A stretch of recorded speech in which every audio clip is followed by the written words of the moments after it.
सुनो सुनो सुनो, देश के सभी धार्मिक स्थल बंद रहेंगे और देश के सभी ठेके खुले रहेंगे। तो एक बात तो साबित हो गई कि बेवड़े 1.5 महीना तक बगैर शराब पिए अपना काम चला सकते हैं, लेकिन बगैर बेवड़ों के देश की अर्थव्यवस्था नहीं चल सकती।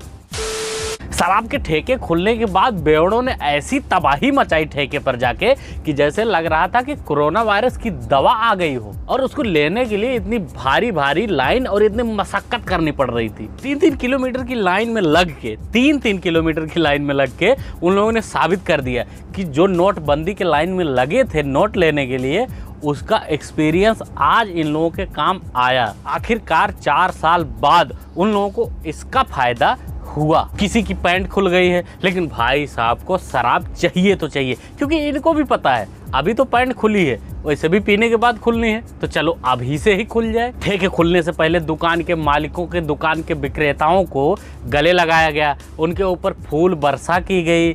दुकान खुलने से पहले वहाँ नारियल फोड़े गए। मतलब जो मंदिर में काम होते हैं, जो धार्मिक स्थल पे काम होते हैं, वो सारे काम किए गए, क्योंकि इन बेवड़ों के लिए सबसे बड़ा धार्मिक स्थल तो शराब का ठेका ही है। कहीं कहीं तो ऐसा नज़ारा लग रहा था जैसे कि राहुल गांधी प्रधानमंत्री बन गए हो। और दोस्तों, जो लोग सोशल मीडिया पर कहते थे, तबाही मचाते थे कि नहीं खाने के लिए लोगों के पास पैसे नहीं हैं, उनके काम नहीं चल रहे हैं, तो उन लोगों को आज समझ में आ जाना चाहिए कि बेवड़ों ने अपनी तिजोरी खोल दी है और देश की अर्थव्यवस्था अब पक्का सुधर जाएगी। जीडीपी बढ़ने वाली है, क्योंकि यहाँ जीडीपी बढ़ाने का कोई लिमिट नहीं था, यहाँ सब अनलिमिटेड था, जो जितना पाया उतना लेके निकल गया। ऐसा नज़ारा था जैसे शाहीन बाग में सरदार जी याद है ना, शाहीन बाग में सरदार जी जो फ्लैट बेच के लंगर लगाते थे, वैसा नज़ारा हो गया था। वैसे लंगर से याद आया और सरदार जी से याद आया कि सरदार जी के साथ जो रिपोर्टर रिपोर्टिंग करती थी, उनका साथ देती थी, वो आज प्रेग्नेंट है और जेल में है। जेल में तो अपने करतूत की वजह से है, अब प्रेग्नेंट किस लिए है हमें बाहरी सूत्रों से पता चला है कि वो सरदार जी उस रिपोर्टर को अपना फ्लैट दिखाने के लिए कभी कभी ले जाया करते थे फ्लैट पे, कि हमारे पास और भी फ्लैट हैं बेचने के लिए, तो वहाँ उनसे कागज़ मांग लेते थे और मोहर मार के छोड़ देते थे। बेवड़ों पे लौटते हैं। कुछ लोग का कहना है कि ये जो फैसला है ठेके खोलने का, दारू की दुकान खोलने की, ये केंद्र सरकार का फैसला है। तो हाँ जी, ये फैसला केंद्र सरकार के गृह मंत्रालय का ही था, लेकिन चूतियों तुमको पता होना चाहिए कि इसको लागू करने की जिम्मेदारी राज्य सरकारों की थी। इसमें राज्य सरकारों को तय करना था कि ठेके कैसे खुलेंगे, कितने देर तक खुलेंगे, सोशल डिस्टेंसिंग का पालन करते हुए ठेके खोलने थे। लेकिन राज्य सरकारों ने कैसे पालन किया वो सबके सामने है, और इसका रिजल्ट शायद बहुत भयानक आने वाला है। और हाँ, दुहाई देने वालों, तुम लोग सीए के नाम पे कहाँ मर गए थे?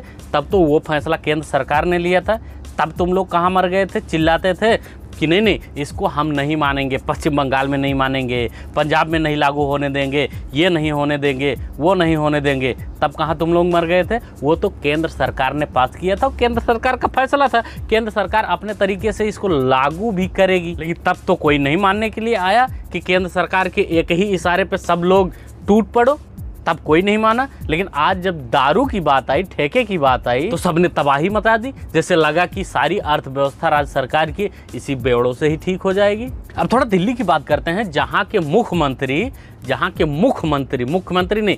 मुख्यमंत्री सबसे ज़्यादा नशा के खिलाफ हैं। वो याद होगा आपको पंजाब चुनाव में भाई साहब ने बोला था कि हम पंजाब में जीते तो पंजाब को नशा मुक्त कर देंगे, लेकिन गलती से वो पंजाब जीत नहीं पाए, तो पंजाब को ये मौका नहीं मिल पाया। लेकिन दिल्ली वालों के लिए बहुत बड़ा मौका था, उन्होंने दिल्ली को शराब मुक्त या नशा मुक्त कर दिया, क्योंकि जब से वो सरकार में हैं तब से भाई साहब ने ठेकों की ठेकेदारी और ठेकों के लाइसेंस देने में एक्सपर्ट बन गए एकदम।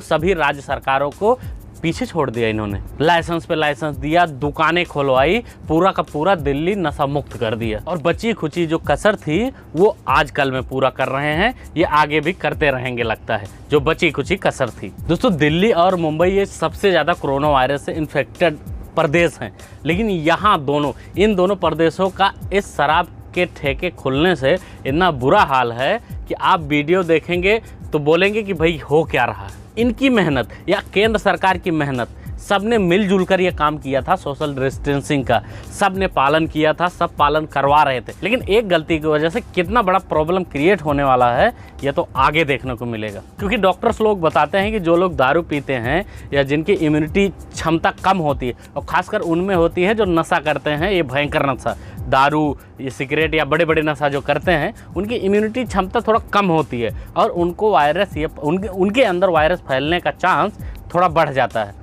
तो यहाँ तो क्या होने वाला पता नहीं। दोस्तों यहाँ तो दो रिजल्ट आएंगे अब, एक तो फनी वे में लेने के लिए बेवड़ों का पीने के बाद बेवड़पन करना, और दूसरा तो गंभीर आएगा भाई इससे इन्फेक्ट होने वाले का, वायरस बढ़ने की, ऐसी तमाम प्रॉब्लम क्रिएट होने। लेकिन एक वीडियो आप देखिए जो रिजल्ट आ चुका है दिल्ली से, यहाँ देखिए। 4 अरब रुपए, 4 अरब रुपए एक दिन में दारू के गिरता है, उसको तुम कैसे कलेक्ट करोगे? 4 अरब रुपए, बोलो। तो बस दोस्तों इस वीडियो में इतना ही। आपको क्या लगता है कि ये जो सरकार ने फैसला लिया है, या सरकार ने जो जिस प्रकार से इन्होंने लागू किया है, इसके बारे में आप क्या कहना चाहते हैं? आप मेरे को कमेंट करके ज़रूर बताइएगा। और केजरीवाल के बारे में आप क्या कहना चाहते हैं कि भाई सबसे बड़ा नशा मुक्त इंसान जो नशे के एकदम खिलाफ है, उसके बारे में आप क्या कहना चाहते हैं? और दोस्तों आप लोग इंस्टाग्राम पे फॉलो नहीं करते हो, ये मेरे को समझ में नहीं आता। अगर आप लोग चलाते हो तो इंस्टाग्राम पे आइए, मेरे को फॉलो कर दीजिए, क्या दिक्कत होने वाली है आपको? अगर नहीं करते तो कोई बात नहीं। Thanks for watching, bye bye.